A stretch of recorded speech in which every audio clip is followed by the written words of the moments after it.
그리고 오늘 나와주신 세 분의 학생들은 뭐 초, 중, 고를 거쳐서 대학까지 입학한 경우이기는 하지만요. 사실 이 다문화 자녀의 고등교육기관 진학률이 그리 높지 않은 편으로 알고 있거든요. 그건 왜 그럴까요? 안 그래도 이제 그 실태조사에 의하면, 다문화 가정의 이제 그 자녀들이 취학 진학률이 약 49% 정도고 비다문화 가정의 자녀들은 67%입니다. 그래서 꽤 많은 차이가 보이는데요. 이게 모든 청소년들이 다 공부에 대한 고민도 많고 또 외모에 대한 고민도 많고 친구에 대한 고민도 많다고 나와요. 네. 그런데 공부에 대한 고민은 다문화 청소년인 경우에는 한 70% 이상이 이상으로 비다문화 청소년에 비해서 10% 정도 높게 차이 나고요. 비다문화 가정 아이들이 그 외모에 대해서가 한 2위 정도로 고민으로 나오는데 다문화 가정 청소년은 2위가 친구예요. 그리고 친구도 그 격차가 이제 한 2배 정도 높습니다. 친구에 대한 고민이 비다문화 청소년이 한 14%라면 다문화 청소년이 28%로 꽤 높은데요. 이렇게 이제 진학과 관련돼서는 학업 능력이라든가 여러 가지 조건도 중요하지만 교우 관계가 굉장히 중요한 것 같고 또 그 부분에 있어서는 아까 이제 도움을 받을 곳이 좀 없다.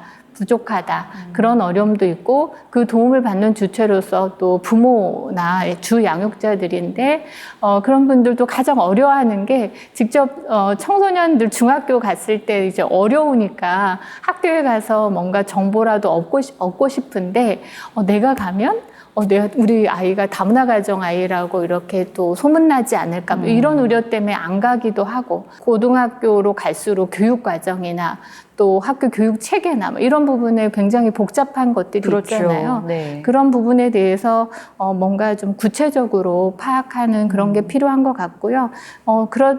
그래서 2022년에 아마 새로 준비되는 정책도 취약을 지원하는 프로그램이 생기는 것 같아요. 그런 것처럼 이제 단순히 학업 문제뿐만 아니라 진로나 또 고민 상담이 청소년기 아이들에게는 또 누구나 중요하기 때문에 같이 병행돼야 될 것 같습니다. 네, 이렇게 통계를 통해서 들어보니까 또 마음 한편이 좀 안타까워지는 부분도 있는 것 같은데요. 자, 오늘 학생들의 생각도 궁금합니다. 사실 여러분이야 큰 어려움은 없었다고 앞서 말씀을 해주셨는데 주변에 다문화 자녀 친구분들이 있다면 학업이나 진학에 어려움을 겪고 있거나 혹은 들었던 사례가 있으면 소개를 해주실까요? 네, 저는 일단 저조차도 학업이나 진학 면에서 약간 어려움을 겪은 부분이 있어요. 네. 어떤 면이냐면 정보를 얻을 수 없다는 점에서 많이 힘들었었던 것 같아요. 저희 어머니가 한국 교육 시스템이 어떻게 돌아가는지에 대해서 잘 모르셨기 때문에 제가 어렸을 때부터 뭔가를 하고 싶은 게 있으면 스스로 찾아봐야 한다는 점 때문에 어렸을 때부터 많이 힘들었었던 것 같아요. 지금은 물론 그게 이제 스킬이 쌓여서 네. 잘 하게 되었지만 어렸을 때는 굉장히 힘들었었어요. 그래서 저는 이 부분이 이제 다른 친구들도 겪고 있는 가장 큰 어려움이라고 생각을 하는데 실제로 제 친구들 중에서 고등학교 진학을 못하거나 대학교 진학을 못한 친구들이 있어요. 그 친구들을 보면은 초중등학교 때 이제 뭔가 학업에 대해서 뭔가 배울 기회가 없었거나 그런 기회조차 제공이 안 되어서 오히려 약간 그런 재능이 있음에도 불구하고 약간 진학을 못한 사례가 많거든요. 그래서 진학을 못하니까 이제 안 좋은 길로까지 빠져들게 되는 경우가 많이 있어서 저도 아까 위원님께서 말씀하신 것처럼 많은 도움이 있어야 된다고 생각을 하는 바입니다. 네.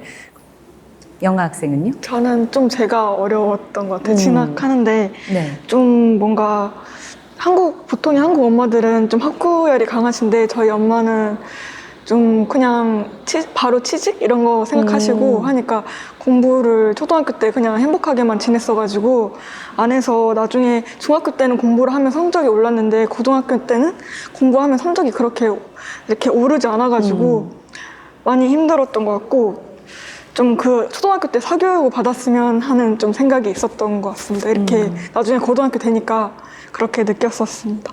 그러면은 영아 학생은 어떻게 극복했어요? 저는 자퇴하고 네. 검정고시 보고 아, 나중에 그래서 교회 학과에 진학하게 된 이유도 큰 것 같습니다. 그 이유가. 네, 역시 좀 스스로 혼자 많이 알아보고 공부를 열심히 하고 해서 이룬 부분이 있네요.